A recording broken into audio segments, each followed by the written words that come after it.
Assalamualaikum warahmatullahi wabarakatuh. Perkenalkan, nama saya Fitri Septianingrum, NIM 20410501085. Di sini saya akan menanggapi video dari Bapak Dr. Abdul Wadud Nafis LC.MI selaku dosen pembimbing mata kuliah Ekonomi Makro Islam tentang uang dan fungsi uang. Pengertian dari uang. Uang adalah benda yang diterima oleh masyarakat umum sebagai alat tukar dalam kegiatan ekonomi. Dalam ilmu ekonomi modern, uang ini memiliki arti yang sangat luas, sedangkan dalam ilmu ekonomi tradisional, uang ini diartikan sebagai alat tukar. Nah, uang ini diterima sebagai alat pembayaran transaksi, baik itu transaksi barang maupun jasa. Jenis-jenis uang menurut bahan pembuatannya. Yang pertama yaitu adalah uang logam. Uang logam ini terbuat dari emas dan perak, dan bentuknya mudah dikenali, serta nilainya yang tinggi dan stabil dan mudah dibagi dalam satuan yang lebih kecil. Kemudian yang kedua yaitu adalah uang kertas. Uang kertas ini terbuat dari kertas yang sesuai dengan standarisasi yang baku.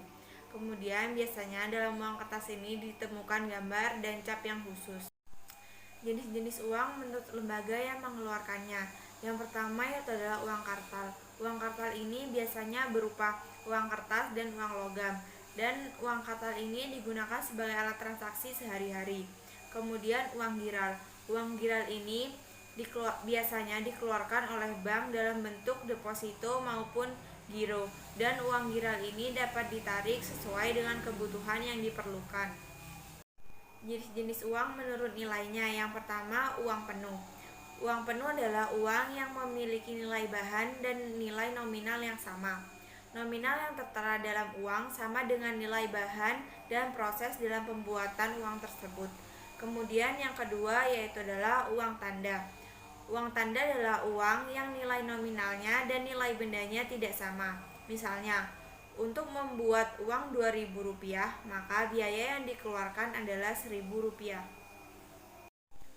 Fungsi asli uang. Yang pertama, uang sebagai alat tukar atau medium of change. Kemudian yang kedua, uang sebagai alat satuan hitung atau unit of account. Uang dapat menunjukkan nilai barang atau jasa yang diberikan, menunjukkan nilai kekayaan, dan menghitung jumlah pinjaman. Kemudian yang kedua, uang sebagai alat penyimpanan nilai atau valutan. Dalam hal ini, uang dapat digunakan untuk mengalihkan daya beli masa saat ini ke masa yang akan datang. Fungsi turunan uang. Yang pertama, uang sebagai alat pembayaran yang sah. Yang kedua, uang sebagai alat pembayaran hutang. Yang ketiga, uang sebagai alat penimbun kekayaan. Yang keempat, uang sebagai alat pemindah kekayaan. Dan yang terakhir, uang sebagai alat pendorong kegiatan perekonomian. Dalam ilmu ekonomi Islam, uang memiliki fungsi sebagai alat tukar, sebagai alat hitung, dan sebagai alat penyimpanan kekayaan. Sekian dari saya. Wassalamualaikum warahmatullahi wabarakatuh.